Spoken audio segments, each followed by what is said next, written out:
والصلاة والسلام على أشرف الأنبياء والمرسلين وعلى آله وأصحابه أجمعين وبعد.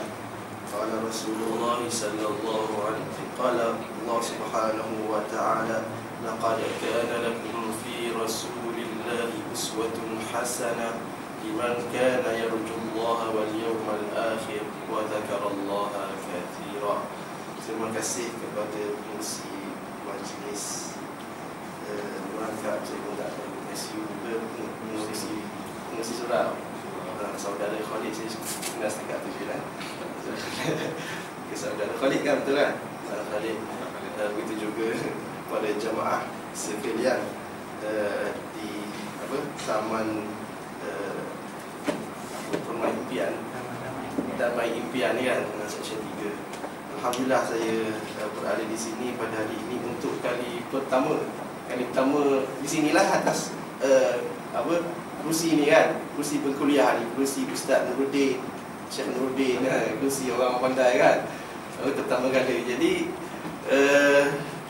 saya pun bukan mengajar lah, sebab bukan saya seorang yang pandai, tapi hanya menakalkan ataupun menukilkan ayat Melayu, menukilkan. Maksudnya kalau orang sekarang ini dia faham menukilkan itu, dia tulis sendiri.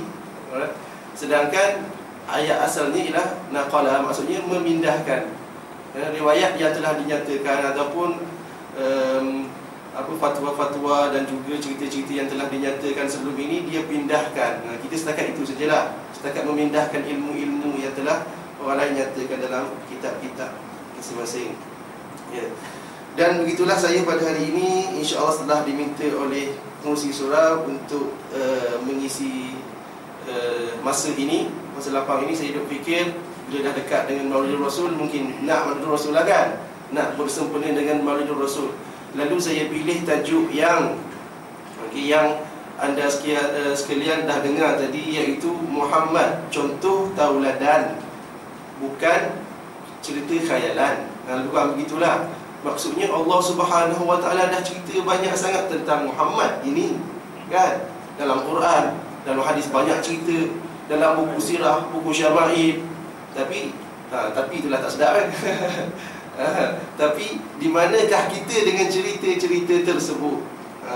Dan kita lebih tahu cerita-cerita yang macam-macam. Apatah lagi anak-anak kita kan, yang diasuh dengan iPad, diasuh dengan macam-macam skrin gadget yang kita tak tahu daripada mana datang cerita-cerita tu, dengan TV, televisyen dan sebagainya. Jauh dah lagi mereka dengan cerita-cerita yang Allah Ta'ala ceritakan tentang Nabi Muhammad sallallahu alaihi wasallam, yang kadang-kadang memang betul kita dengar tu seolah-olah khayalan, tapi sebab kita beriman, kita kata ya betul. Kalau masalah dengar tipu je ni, tipu je cerita begini, tak menasabah Muhammad begini kan, hebat je Muhammad sampai begini kan.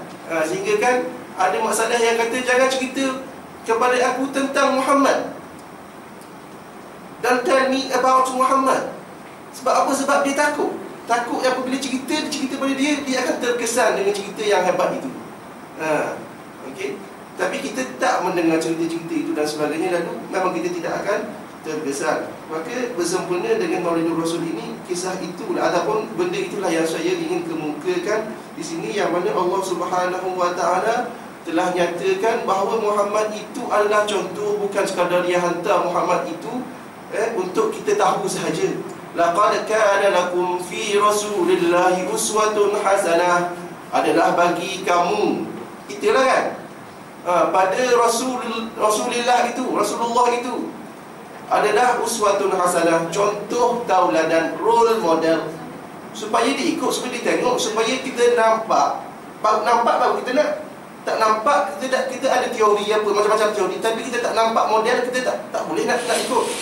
Kita tak nak beli contoh mudah rumah tu kan, rumah yang depan tu semedi tu kan, kenapa rumah tu duduk situ, kita masuk mula-mula tu kan, masuk dulu masuk, kenapalah rumah duduk kat sini, pelik sungguh kan. Tengok rumah model, rumah contoh, kenapa kerana nak jual rumah belakang tu. Sekarang ni harganya dah berapa? 1.2 juta.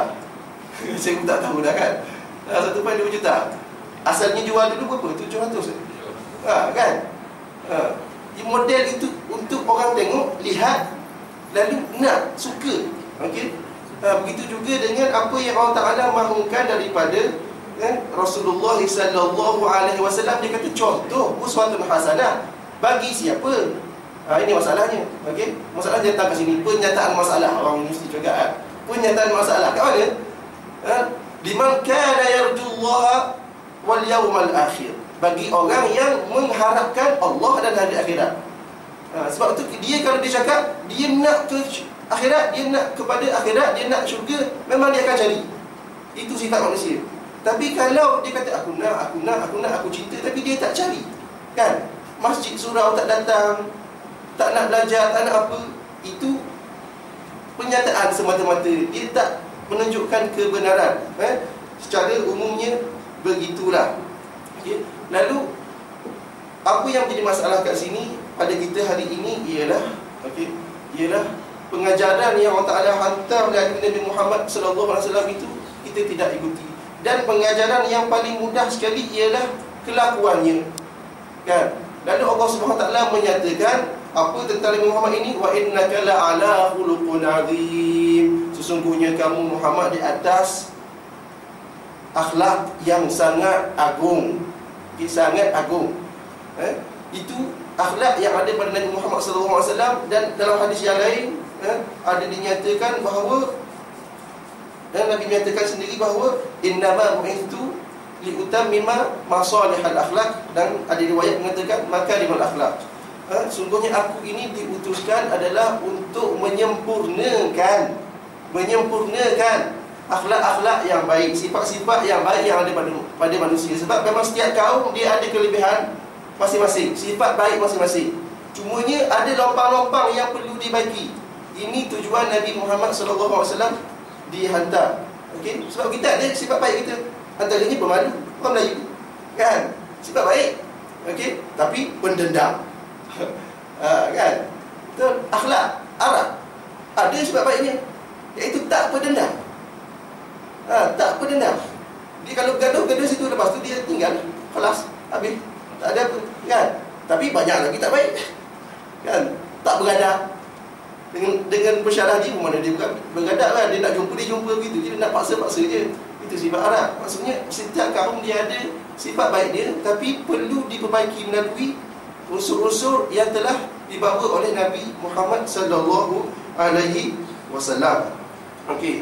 Jadi secara ringkasnya, permulaan mukadimah ini, bila kita kata kita nak cerita tentang Nabi Muhammad, maksudnya benda itu kita tak buat. Kita nak tegur diri sendiri lah, kan? Saya tegur diri saya tegur tuan-tuan, puan-puan, gitulah. Sebab kita kalau saya tegur orang yang tak datang ni, buat apa? Tak ada faedah. Kita lah supaya kita boleh perbaiki, supaya kita boleh perbaiki. Maksudnya manusia ini kalau tak kena atas kepala dia, kan, dia syok sendiri sampai bila-bila lah. Tak ada orang tegur sampai bila-bila, syok sendiri, kan? Okey. Kalau Allah Ta'ala tidak datangkan keburukan ataupun cubaan kepada dia dengan musibah yang berbagai, dia tak ingat Allah Ta'ala, kan? Dia semakin kaya, senang, tak ada masalah, akhirnya lupa. Tapi datangkan masalah, barulah dia nak solat, barulah dia nak sembahyang, kan? Itu juga dengan musibah-musibah yang lain. Contoh mudah kat sini, kan? Orang kat sini ada yang kena musibah, ada yang tak kena. Yang kena musibah, contohnya rumah dia dimasuki orang. Orang masuk ambil laptop, ambil apa, lalu dia duk fikir, apalah aku nak buat pagar, kan? Maka berkumpullah masyarakat Damai Impian, orang surau, minta RM200. Tapi yang tak kena, relax je, tak payah pun. Betul kan? Sebab dia tak kena. Tapi bila dah kena, nanti baru dia fikir balik. Itu sifat manusia. Sebab itu manusia perlukan kepada teguran. Okey. Jadi teguran yang pertama ialah okey, kita menyatakan bahawa kita mencintai Rasulullah sallallahu alaihi wasallam. Okey, cuma ni persoalannya, bagaimanakah kita menyintai Rasulullah sallallahu alaihi wasallam betul? Adakah hanya dengan kita menunjukkan seolah-olah kita mencintai, tapi perbuatan kita tidak? Contoh sekarang ni banyak berlaku, kan? Banyak berlaku. Kualiti dia tak ada, cuma dia ada perasaan nak begitu. Kualitinya tak ada. Okay, mungkin sebab jalannya tak berapa betul. Okay. Contoh sekarang ni semua orang bercakap berkenaan dengan cinta Rasul, kan? Johor berselawat, Putrajaya berselawat, Shah Alam berselawat. Dengan apa, imamah yang besar, kan? Dengan apa, ini lidah atas bahu, jubah dan sebagainya. Sekadar ya Hana lepas tu balik. Kan? Semua bergesok out. Itu biasa. Okey, dia perumpamaannya begini. Perumpamaannya mudah. Okey. Orang Malaysia ni suka modify. Betul kan? Masalah tak suka modify. Orang dah pernah pergi UK, dah pernah pergi Eropah, dah kenal dengan masalah kan. Dia beli kereta gitulah sampai bila dia jual balik pun gitulah. Kan? Okey, orang Malaysia suka modify. Beli kancing. Beli kancing. Okey, lepas beli kancing, dengan harga kancing, lepas tu tambah spoiler, tambah skirt, kan? Letak lampu LED ke apa? LED kan yang terang. Kita tengok belakang sakit mata kan. Okey, LED kita bagi dia potong dulu sebab sakit mata. Okey, kemudian tambah apa lagi? Turbo kan, bunyi macam-macam. Okey, potong kita. Tengok kat belakang tu, tulis apa? Ferrari. Betul, itu sifat Melayu kan. Tapi kualiti kereta tu Ferrari tak. Sama juga perumpamaan kita tadi. Kita pakai imamah ni, rebah ni kan, macam-macam lapisan. Kan dia ada style, macam-macam style kan. Kalau style Habaib ni dia pakai style Arab Yaman. Dia ada kaedah dia. Orang yang berilmu, dia punya imamah serban dia tu berapa lapis. Okey, dia banyak lapis. Orang biasa ni dia pakai sikit-sikit je. Tapi orang kita tak pakai hantam je kan. Hantam je dia tak tahu kaedah tu. Yang lapis tu kan. Okey, sehingga kan baru saya bersama dengan seorang kawan daripada Uniza Terengganu. Dia kata tahun lepas Uniza bawa seorang Syekh tasawuf besar lah kan, Syekh Bakhur datang. Kemudian datang orang muda yang ramai dengan pakaian yang hebat dan sebagainya. Tok Syekh mula bercakap dan perlukan pertolongan. Tapi semua tak faham. Mengamuk Tok Syekh kan. Pakaian yang hebat begitu semua kan. Semua pakaian hebat, tapi tak faham pun. Okey, tak faham, maksud kualiti tak ada. Lalu kawan saya ni akhirnya terpaksa mendepankan diri dia pakai t-shirt. Kan, pakai t-shirt biasa, kopiah tak pakai. Biasalah ustaz dia kadang-kadang style dia gitu je kan. Okey, mula bercakap, ya Syekh, madza tu bla bla bla bla. Akhirnya Syekh terkejut. Terkalam Arabiah kan. Yang nampak macam kualiti Syekh tadi tak ada, tapi yang tak nampak kan ada. Maksudnya begitulah sebenarnya, bukan rupa yang menentukan kualiti. Bukan ukurannya kat situ, tapi ukurannya dia tahu amalan dia dan sebagainya. Samalah dengan cinta kepada Rasulullah sallallahu alaihi wasallam. Jadi kan, yang saya sebut tadi, permasalahan pertama ataupun teguran pertama ialah kita kata kita cinta. Kalau orang tanya kita, setakat mana kamu tahu tentang Muhammad? Bagaimanakah rupa Muhammad sallallahu alaihi wasallam? Tahu? Bagaimanakah rambut Muhammad sallallahu alaihi wasallam? Tak tahu. Kan? Bagaimanakah susuk tubuhnya, dadanya bagaimana? Tak tahu. Kulitnya macam saya ni ke? Sawo matang? Ataupun putih debu? Tahu. Kan? Okey, itu dari segi sifatnya. Yang sifat Muhammad SAW dinyatakan bahawa dialah yang terindah. Sahabat kata kalau nak tengok Muhammad seolah-olah tengok bulan purnama. Perumpamaan, bukan bulan betul kan, tapi indahnya. Apatah lagi akhlaknya yang Allah Ta'ala sendiri puji dalam Al-Quran. Allah Ta'ala tak puji tentang susuk tubuh rupa Nabi, tapi Allah Ta'ala puji wa innaka la'ala khuluqin azim kan. Jadi adakah kita tahu itu yang menjadi masalah? Jadi ukuran cinta tadi terletak kepada kenalnya kita terhadap Muhammad sallallahu alaihi wasallam. Tak kenal maka tak cinta kan. Tapi bila ditanya adakah kita kenal kan, baca buku pun tidak, datang dengar kuliah pun tidak, maka bagaimana nak kenal? Dan kalau tak kenal, bagaimana kita boleh menyatakan bahawa kita cinta? Cinta itu cinta tipu semata-mata kan? Betul kan? Cinta itu cinta tipu, bukan cinta yang betul kan? Cinta palsu bukan kasih hakiki. Jadi ini yang menjadi masalah. Lalu pada malam ini ada sikit sajalah, saya pun buat masa pun singkat kan, masa pun singkat, yang dari segi rupa bentuknya semua tu saya pun tak nak menakalkan ataupun baca riwayat-riwayat hadis-hadis yang ada. Cumanya pada akhlaknya kita akan mungkin tengok sedikit pada akhlak Nabi Muhammad sallallahu alaihi wasallam yang dikatakan sebagai wa innaka la'ala khuluqin azim ini. Okey, maka akhlak Nabi Muhammad sallallahu alaihi wasallam itu tidak ada bandingannya pada banyak perkara. Di sana ada banyak hadis yang telah dinyatakan oleh para ulama dan para perawi hadis tentang akhlak Nabi Muhammad sallallahu alaihi wasallam. Antaranya ialah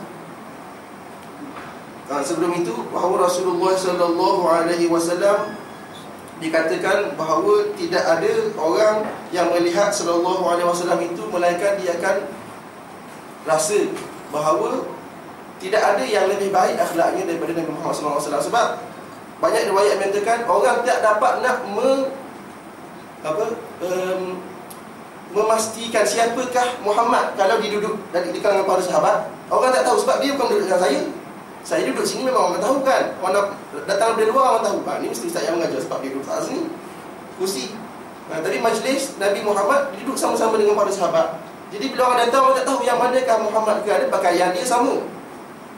Pakaian dia sama. Okey. Sahabat pakai itulah dia pakai. Dia tak berubah macam orang lain kan. Dia tak ubah tradisi Arab memakai jubah. Kan? Kalau dia bawa, kalau kualiti itu terletak pada pakaian, sudah tentu Nabi Muhammad ubah pemakaian Arab. Kan? Arab pakai sebat, pakai kopiah, pakai jubah. Lalu Nabi Muhammad datang pakai baju Melayu, pakai kain mereka. Katakanlah kalau kualiti duduk pada pakaian, tapi tidak, bukan.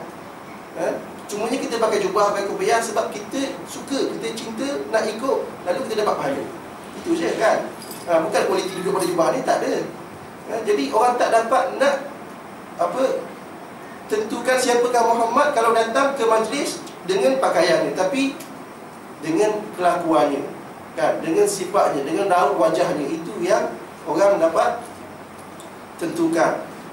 Seperti kata Sofiyah bin Huyai, Al-Akhtab ni katanya bahawa ma ra'aitu ahsana khuluqan min Rasulillah sallallahu alaihi wasallam. Aku tidak pernah lihat orang yang lebih baik akhlaknya selain daripada Nabi Muhammad sallallahu alaihi wasallam. Dan Nabi Muhammad sallallahu alaihi wasallam juga antara sifatnya ialah dia suka meminta, menyuruh, mengajak orang supaya berbuat baik, bersifat baik, dan berdoa dengan doa-doa untuk dia berubah jadi baik. Dan sebab tu doa memang setiap hari tu kita berdoa kan. Setiap hari kita berdoa, mungkin kita tak faham doa. Sebab itu kadang-kadang orang kata doa lah bahasa Melayu pun tak kisah, asal faham. Sebab doa dengan tidak faham itu seolah-olah kita macam tadi tak ada kualiti kan. Doa tapi tak tahu, tak faham apa, tak ada faedah juga. Sebab saya kadang-kadang pun kalau boleh doa bahasa Melayu, tapi gagap, tak boleh. Dah biasa dengan doa bahasa Arab kan. Kalau doa bahasa Melayu tak keluar ayat nak doa apa. Tak tahu nak doa apa. Lalu Nabi Muhammad sallallahu alaihi wasallam dalam usahanya menyeru umatnya supaya berbuat baik, dia menyatakan, baginda menyatakan hadis-hadis yang banyak. Antaranya ialah hadis yang diriwayatkan oleh Aisyah radhiyallahu anha, katanya qala sallallahu alaihi wasallam, inna min khiyarikum ahsanukum akhlaqa. Adalah sebaik-baik kamu ialah orang yang baik akhlaknya. Kan kita pernah biasa dengar hadis inna akramakum indallahi atqakum. Orang yang paling mulia di sisi Allah di kalangan kamu adalah orang yang paling bertakwa di kalangan kamu. Kan? Itu kita dah biasa dengar. Itu juga antara sabda Nabi sallallahu alaihi wasallam yang mengajak orang supaya berbuat baik. Kita ada masalah pada akhlak sebenarnya. Kita ada krisis akhlak walaupun kita tak berapa nampak. Dari segi rasuah kita lah juara. Dari segi sekarang ni kan, rompak kita lah juara. Semua kita juara sekarang. Sedangkan masalah pun tak begitu. Yang tak ada agama pun tak begitu kan. Sebesar cermin tu tak ada grill, rumah masalah tak ada orang nak masuk kan. Tak ada orang nak masuk. Tapi kita sebesar-besar grill pun ada orang masuk. Itu yang peliknya, kita ada masalah akhlak, krisis akhlak yang agak kritikal. Kerana apa? Mungkin kerana teori semua kita ada, tapi teori itu masalah ambil, masalah guna kita tak ambil, kita tak guna kan. Daripada kecil tadika kita bukan nak ajar akhlak, tadika kita ajar tadika yang mungkin tak Islami lah kan. Okey, mengajar mula-mula mungkin mengajar menyanyi dulu kan, nari sikit-sikit, kemudian membaca. Akhlak letak kat mana? dikemudiankan. Sedangkan masalahnya walaupun tak ada agama, 5 tahun wajib ke sekolah kan. Seperti ada saudara kita tu, anak balik ke sini tak nak pergi sekolah sebabnya dia tak rasa seolah-olah itu sekolah. Mom, this is not school. Sekolah. This is not school. Umur 5 tahun. Sebabnya 5 tahun kat sana dia pergi ke sekolah yang betul-betul sekolah, yang mana di sekolah dia ajar konsep-konsep sekolah, dan guru menjalankan tugas sebagai guru. Nak masuk, pegang, peluk, kan, cium, bawa masuk, ajar pula. Bukan ajar mengaji, bukan ajar menari. Ajar pertama, if you want to ask for something, say please. The magical word kan. Katakanlah please. Akhlak dia ajar akhlak. Cumanya dia tak nyatakan itu sebagai agama. Moral. Hanya moral, bukan agama. Kita agama ada. Lebih baik daripada itu, cuma kita tak ajar saja. Itu masalah. Okay. Jadi Nabi Muhammad SAW daripada asasnya memang mengajar kita banyak perkara baik dan mewar-warkan hadis yang banyak supaya kita melakukan kebaikan. Cumanya teori-teori tersebut kita tak pakai sahaja, ataupun memang kita pun taklah belajar, kerana mungkin tak diajar di sekolah dan sebagainya. Dan Rasulullah SAW juga ajar kita supaya minta jauh daripada akhlak yang buruk. Kena berdoa selalu. Doa minta baik kan, satu. Doa minta jauh daripada akhlak buruk pun satu. Memang kita minta selalu kan. Doa apa? Allahumma ahsin khuluqi, Allahumma kama ta'lamun, Allahumma kama hasan khalqi, fahsin khuluqi. Ya Allah ya Tuhanku, seperti mana kamu telah cantikkan apa?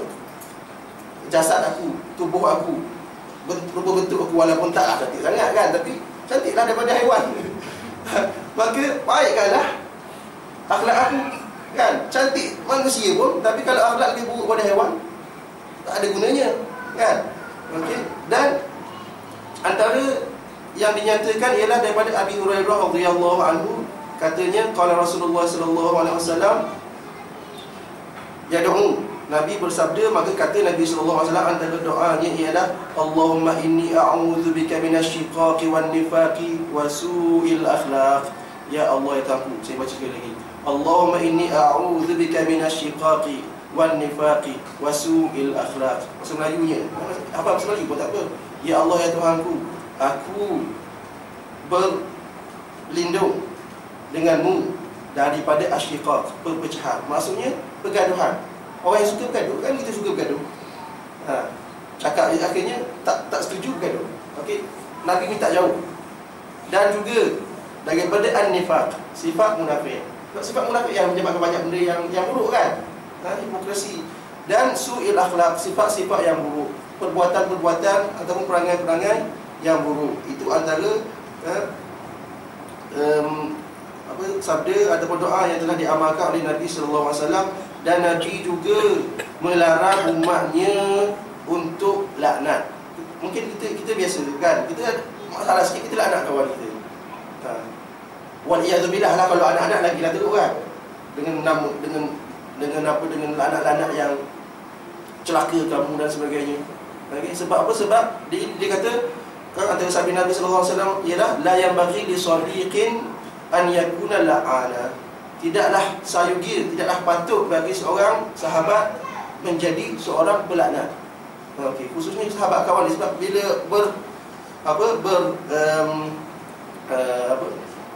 interaksi kan, interaksi pula lah,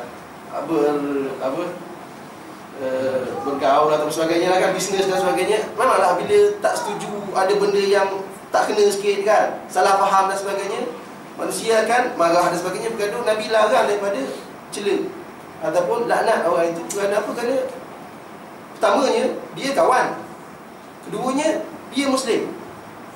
Anda faham? Pertamanya dia kawan, buruk dia, buruk kita juga sebab dia kawan kita kan. Keduanya dia Muslim.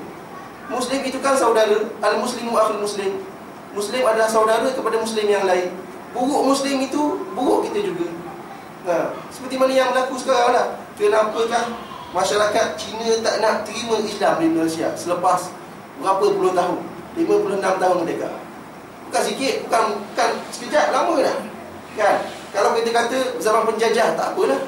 Penjajah itu kan kafir kan, tak menjalankan amanah Allah di muka bumi, tak apa.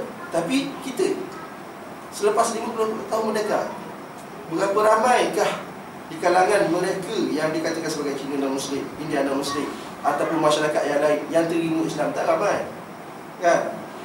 Tak ramai. Kenapa? Persoalannya kena model tadi lah, kan? Teori kita banyak, Islam bawa teori yang banyak, tapi modelnya tak begitu. Teori Islam, umat Islam yang terbaik, hebat, saling tolong menolong, kan? Saling ini dan itu. Tapi modelnya lain. Kita kata kita nak buat rumah, konsepnya CBD 2 tingkat setengah tepi tasik, kan? Macam itu. Tapi kita bina model apa? Kita bina model rumah lain. 1 bilik tidur, 1 dapur, kan? Tak ada ruang langsung. Harga jual mahal, harga Islamik. Contoh harga mahal, Islamik itu masuk mahal lah, kan? Tapi orang tak nak beli, orang tak akan suka, sebab kita dah tipu. Teorinya kata baik, kan? Cina mana tak tahu teori Islam di Malaysia? Cina tahu, sebab dia belajar di sekolah Melayu, duduk dengan orang Melayu. Dia tahu Melayu nak masuk ke tandas ada doanya, kan? Sebelum masuk tandas ada adabnya, dalam tandas ada adabnya. Cina tahu, bukan Cina tak tahu, kan? Cina UKM lagi dah tahu, sebab semua keliling di Melayu. Tapi tak nak terima Islam. Di Subang Jaya, masa saya ambil ayat beberapa bulan lepas, ayat tu kan, English apa, International English Testing System tu kan, okay? Yang exam tepi saya tu Cina, daripada Penang. Sambang-sambang, akhirnya dia terkejut. Loh, saya cakap daripada UKM, nak balik kerja. Dia kata, kamu kerja ke? Kerja kat mana? Kerja KM. Tak pernah sabar kan? Tengok macam budak-budak, dia kata. Nampak muda. Okey, lalu katanya, kamu ajar apa? Saya kata, Fakulti of Islamic Studies, ajar Islam. Dia terkejut, kan? Dia terkejut. Kemudian dia kata apa? Dia kata, very interesting. Saya pun terkejut. Dia kata, very interesting. Okay, dia kata, very interesting. I am interested in Islam. Dia kata maksud, I am interested in Islam. Okay, tapi but disebut, but belakang, I will not become a Muslim. Saya tak akan jadi orang Islam. Kenapa dia bagi statement yang begitu? Sebab kelilingnya Melayu sama je dengan dia. Kenapa aku perlu tukar agama? Kan? Kenapa aku perlu jadi Islam? Sama je. Yang mencuri Melayu, yang merompak Melayu, kan? Yang sekarang ni yang lagi teruk tu, yang tembak Melayu, yang langgar belakang kereta tu, kan? Yang apa? Polis baru ni, polis yang kena di highway NKBE ke mana, kan? Yang kena langgar belakang, kemudian dia keluar, orang tembak, larikan isteri dalam kereta, kan? Yang rompak tu Melayu, bukan Cina, bukan India. Jadi model, kita katakan tadi sebagai model. Teori ini, teori Nabi Muhammad SAW nyatakan banyak. Cumanya kat sini kita nak kata orang, kita kata sendiri, seperti kata Hasan Al-Banna, Imam Hasan Al-Banna, okey, tegakkan Islam dalam diri kamu, akan tertegaklah Islam di dunia. Mudah je. Maksud kita dengan cerita-cerita yang kita dengar ni, kita baca, kan, akan datang. Orang boleh baca hadis, buku hadis, boleh baca buku Syama'il. Okay, Syama'il ini tentang jasad fizikal Nabi Muhammad SAW, tentang adab seorang insan. Boleh baca buku Imam Bukhari, Adabul Mufrad, Al-Adabul Mufrad, adab seorang individu, manusia bagaimana. Ini semuanya hadis-hadis yang diambil daripada Nabi Muhammad SAW. Okay? Supaya kita boleh lakukan dalam diri kita, walaupun kita tak ajar orang, tapi sebenarnya pengajaran melalui perbuatan itulah yang paling banyak memberi faedah. Okay, dalam istilah dakwah dipanggil sebagai dakwah bilhal, dakwah melalui perbuatan. Tak payah bercakap pun tak apa. Tak payah kita sekali kan ada pencetus ummah, kan, sampai menangis orang tengok pencetus ummah habis menang semalam tu, kan. Kita tengok tak pernah siapa tu. Kan? Sampai menangis tengok sebab dia punya ayat-ayat dia tu power, kan. Ayat dia tu power. Tapi kesan setakat itu saja. Okey, model orang tak nampak, teori orang dengar. Teori orang dengar, model orang tak nampak. Sebab orang ikut bukan teori, orang ikut adalah model. Orang ikut adalah model. Jadi kita baca, kita buat dulu, tak payah ajak orang pun tak apa. Sebab itu Nabi SAW kata, man dalla ala khairin kafa'ili. Orang yang menunjukkan kepada kebaikan, dia adalah seperti orang yang melakukannya. Okey, maksudnya kita, walaupun kita tak ajak orang, hanya kita buat, tapi orang buat tu kerana kita, tetap kita dapat pahala. 10 orang ikut, 10 orang dapat pahala. Okey. Sebab itu mak bapak kena ingat kan, semua mak bapak, okay? Apa yang kita ajar anak kita baik, insya-Allah semuanya pahala dapat pada kita. Bukan anak soleh itu semata-mata anak soleh. Kita nak dapat anak soleh, kita kena hantar sekolah tahfiz. Okey, tahfiz.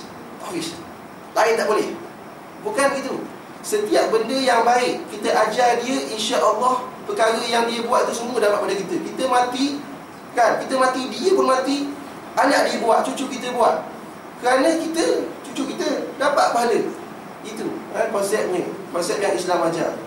Jadi balik tak cerita pasal apa rahmat dan sebagainya, tak cerita pun lagi ni duduk situ mukadimah, tak tahu mukadimah apa bila kan. Okey. Ya, jadi itulah yang dikatakan, yang dimaksudkan sebagai model yang Nabi Muhammad SAW nak bawa.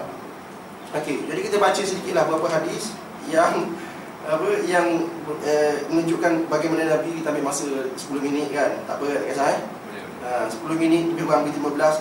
Bagaimana Nabi dengan keluarga, bagaimana Nabi dengan perempuan dan sebagainya. Antaranya ialah khuluquhu sallallahu alaihi wasallam ma'a ahlihi, akhlak Nabi bersama keluarganya. Bersama keluarganya. Ahlihi ni dalam bahasa Arab lebih khusus kepada isteri. Dia maksud keluarga anak-anak juga, tapi lebih khusus kepada isteri. Qala sallallahu alaihi wasallam, khairukum li ahlihi wa ana khairukum li ahli. Sebaik-baik kamu ialah sebaik-baik kamu terhadap isterinya, terhadap keluarganya, dan akulah yang terbaik terhadap isteri ataupun keluarga. Dan akulah yang terbaik di kalangan kamu. Memang Nabi terbaik dalam semua benda. Nabi pun terbaik, orang pun tahu kan. Dan katanya lagi, wa ma akraman nisa illa karim. Okey. Tidaklah seseorang itu yang memuliakan seorang wanita melainkan dia itu mulia. Okay. Hanya orang mulia yang memuliakan wanita. Wa ma wala ahanuhunna illa laim. Dan tidaklah seorang itu yang menghinakan wanita, melainkan dia itu hina, dia itu buruk, dia itu keji. Mudah konsep. Nabi cakap apa saya cakap kan? Konsepnya begitu. Okey, antaranya lagi sampai Nabi sallallahu alaihi wasallam, ini bukan sabdanya, okey. Ini adalah kelakuan Nabi sallallahu alaihi wasallam yang diriwayatkan oleh Bukhari. Kata Aisyah bahawa Nabi sallallahu alaihi wasallam in kana la yathbahu syah thumma yahdiha ila khalailiha. Okey, Nabi apabila menyembelih syah ataupun kambing bibiri, dia akan menghadiahkan, kita pun tahu, dia akan menghadiahkan kambing atau makanan tadi kepada kawan-kawan siapa? Khadijah yang dah lama mati. Sehingga kata Aisyah, aku pun cemburu pada Khadijah, dah lama mati kan. Kawan-kawan dia pun Nabi cari lagi. Maksudnya Nabi nak menunjukkan kasih sayang, sehingga walaupun dah mati masih lagi menunjukkan kasih sayang. Cumanya zaman sekarang kalau saya cakap begini, mungkin orang perempuan dia masalah lain, kata tak setia dan sebagainya kan. Itu lain, saya tak nak masuk campur lah benda tu. Okey. Cumanya Nabi menunjukkan sifat itu. Okey, bermaksud bagaimana Nabi ceritakan keluarganya ataupun isterinya sehingga ke tahap itu. Ada hadis ataupun cerita yang lain bagaimana Nabi sallallahu alaihi wasallam nak lari sikit daripada skop itu. Okey, maksud kasih sayang kerana Allah kan. Maksud kasih sayang itu kerana Allah, bukan kerana manusia ataupun dia semata-mata. Bagaimana contohnya Nabi tunjuk dalam kisah dia dengan anaknya Fatimah Zahra. Okey, Nabi cakap bahawa Fatimah Zahra minni, adalah daripada aku. Okey, man yu'dhiha man adha faqad adhani. Siapa yang menyakiti Fatimah Zahra, dia telah menyakiti aku.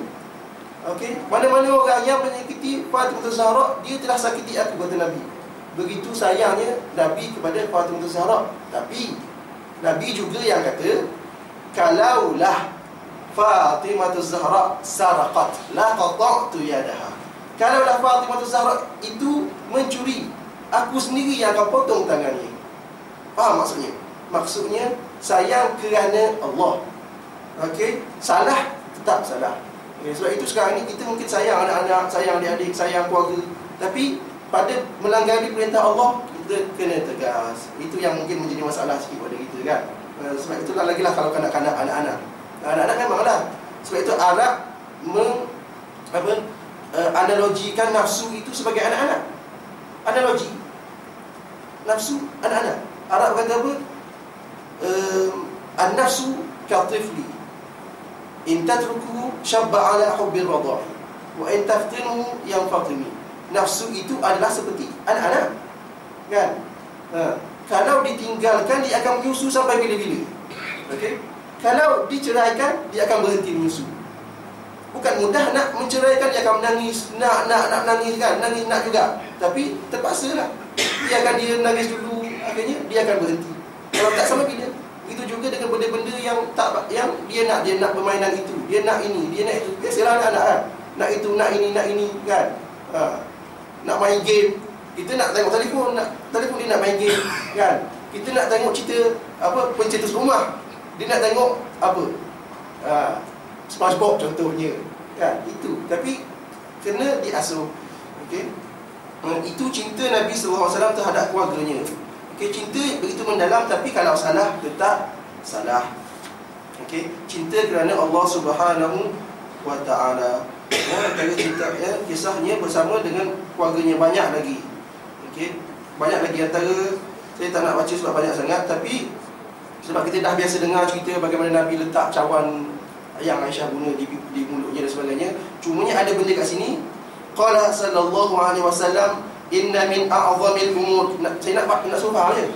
Okey, inna min a'zamil umuri ajran an-nafaqatu 'ala al-ahli. Nak bagi faham je. Riwayat Muslim, hadis sahih. Adalah antara sebesar-besar, seagung-agung, sebaik-baik, sehebat-hebat benda yang seorang manusia itu buat, yang mendapat pahala. Okey, yang mendapat pahala, Allah Ta'ala bagi pahala, ialah beri nafkah terhadap keluarga. Sebab kita mungkin tak perasan kan. Kita buat tu mungkin sekadar tanggungjawab, semata-mata tanggungjawab sebagai suami. Tapi kita tak fikir punya Allah Ta'ala suruh itu dan dapat pahala padanya. Kan? Tak kahwin pun, tak nafkah pun, kalau kerja kerana harta dan kerana perintah Allah Ta'ala, dapat pahala dan dihapuskan dosa kan. Man amsa kana min amalihi amsa maghfuran lah. Barang siapa yang sampai waktu petang dia letih kerja. Siapa tak letih? Semua letih kan. Saya letih, perempuan lagi nak letih kerja. Nabi cakap apa? Dia petang itu dia dihapuskan dosanya.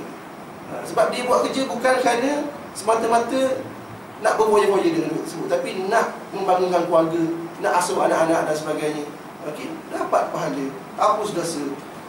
Itu konsep yang Islam ajar pada kita. Jadi antaranya lagi ialah bersama anak-anak. Okey, bukan bermain-main dengan keluarganya. Kita mudah, kita ringkas tak payah baca lah. Cuma ringkasnya semua orang dah tahu, Nabi dengan Aisyah dengan sahabat pergi jalan jauh. Nabi kata, wahai sahabat aku, pergilah hajat kamu jalan daripada depan sikit, jauh-jauh sikit. Sahabat pun ikut je. Rupanya kat belakang ni dia nak ajak Aisyah pulang lagi kan. Dia kata, ya Aisyah, usah biakuki, aku belum dengan kamu. Lalu belum menang Aisyah kan. Saja Nabi beri menang Aisyah. Takkanlah Nabi kalah, tak pernah sabar Nabi kalah dengan Aisyah kan. Tapi menang Aisyah. Kemudian sampai satu masa Aisyah dah gemuk sikit kan. Aisyah kata, aku dah gemuk sikit. Nabi ajak lagi jalan, dan Nabi ajak berlomba lagi. Lepas ni Nabi pula menang. Nabi kata apa lepas tu? Kata Nabi, "Tsumma qala li ta'ali usabiqu fa sabaqani fa ja'ala yadhhak wa huwa yaqul hadza bitilki hadza bitilki." Ini adalah untuk itu. Maksudnya satu-satu. Square lah kan. Dulu kamu menang, sekarang aku menang. Itu maksudnya bagaimana Nabi mengembirakan hati keluarganya sendiri. Okey.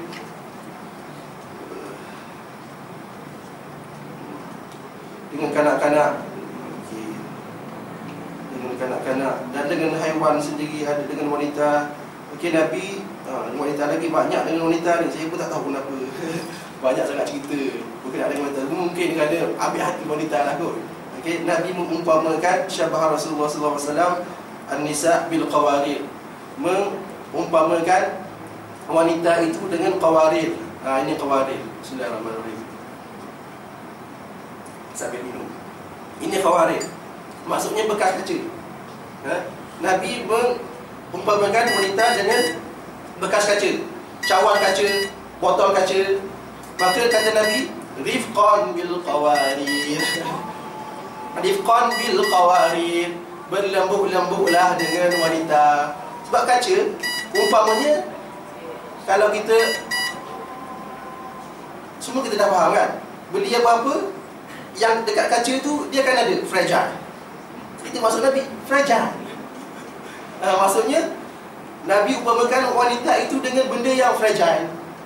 Salah sikit je jatuh, pecah, kan, mengamuk dan sebagainya. Nabi cakap lembut-lembut lah. Okey, nak marah kalau nak apa ke, faham-faham je lah. Sebab tu ayah saya tak pernah balas apa kalau mak melatih ke apa kan, dia buat tak tahu je. Dia kata faham-faham je lah. Okey, itulah kata antara apa yang Nabi ajar. Agaknya orang tua kita pun dulu sebelum itu bersifat begitu mungkin sebab dia dah baca hadis ni. Cumanya dia tak riwayatkan sebagai hadis, dia hanya riwayatkan sebagai adat saja. Adat saja. Okey. Sedikit lagi ya. Antaranya ialah Nabi SAW berakhlak mulia dan mengajak kita berakhlak mulia walaupun terhadap haiwan sekalipun. Okey. Seperti sabda sallallahu alaihi wasallam, "Ma min muslim gharasa gharsan fa akala minhu insan aw dabbah illa kana lahu bihi sadaqah." Tidaklah seseorang muslim itu menggali korek lubang dan letak pokok lalu naik kan, pokok itu kat mana-mana sahaja, kemudian manusia ataupun binatang makan, melainkan dia dapat pahala. Dapat juga. Okey, walaupun hadis ini mengajar kita benda tu, tapi ia menunjukkan juga bagaimana haiwan sekalipun, berbuat baik terhadap haiwan sekalipun adalah satu ganjaran yang besar yang Allah Subhanahu wa taala akan berikan kepada kita. Okey, banyak lagi ada hadis yang agak panjang dan sebagainya. Cumanya masa memang tidak menyebelahi kita untuk macam berdebat pula. Okey. Yang satu lagi ialah terhadap anak-anak. Okey, tadi terhadap wanita, haiwan dan sebagainya. Antaranya ialah lagi terhadap budak-budak kecil yang lah ini insya-Allah. Okey. Maka kata Aisyah radhiyallahu anha qalat kana yu'ta bis-sibyan fayubriku alaihim wa yuhnikuhum wa yad'u lahum. Kita semua dah tahu benda ni, tapi ini adalah riwayat Aisyah yang menyatakan bahawa Nabi sentiasa didatangkan dengan budak-budak kecil kan. Budak-budak kecil, lalu Nabi akan berkatkan dia. Kalau berkat Jawa ni maksudnya bawa telur tu kan. Berkat tu lepas kenduri kahwin, itu Jawa punya style. Okey, maksudnya Nabi kan macam kita ni, kita ada kan kalau budak tahnik tu kan, ustaz baca dulu doa, letak tangan kepala, doa. Itu maksudnya, itu yang dimaksudkan oleh Aisyah. Budak-budak mana pun Nabi jumpa, Nabi akan buat begitu.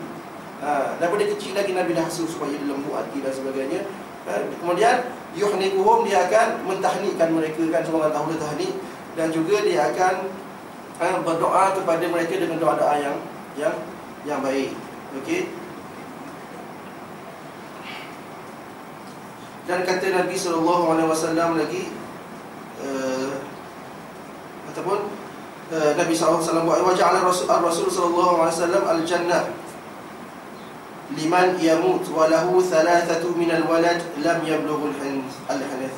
Okey, Nabi SAW menjanjikan syurga bagi orang yang ada 3 orang anak, tapi anak itu mati awal, tak sampai umur balik, mati. Keluarganya yang bersabar Nabi janjikan syurga. Okey, mak bapak yang bersabar Nabi janjikan syurga. Apatah lagi orang zaman sekarang ni banyak kes kuburan, kes anak mati muda dan sebagainya kan. Maksudnya Nabi bukan setakat mengajar kita melakukan amal-amal yang baik tadi, bahkan Nabi menjanjikan perkara-perkara baik dengan kesabaran kita dalam melawan. Sebab kita ada perasaan kan, perasaan marah kita ada, perasaan benci kita ada, perasaan sedih kita ada. Tapi dengan semua perasaan tadi Nabi ajar kalau kita bersabar, insya-Allah padanya ada ganjaran yang besar. Maka sabda Nabi SAW yang akhir saya baca kat sini ialah katanya, man la yarham la yurham. Barang siapa yang tidak merahmati, dia tidak akan dirahmati oleh Allah Subhanahu wa taala. Itu konsepnya yang mudah. kita tak rahmat, Allah Ta'ala pun tak rahmati kita. Seperti mana seorang bapa yang tidak merahmati anaknya, tak berlaku baik terhadap anaknya tak beri tak menjalankan tanggungjawab terhadap anaknya melalui pelajaran kan, agama. Akhirnya nanti bila dia dah tua, anak dah besar, anak pun lakukan benda yang sama.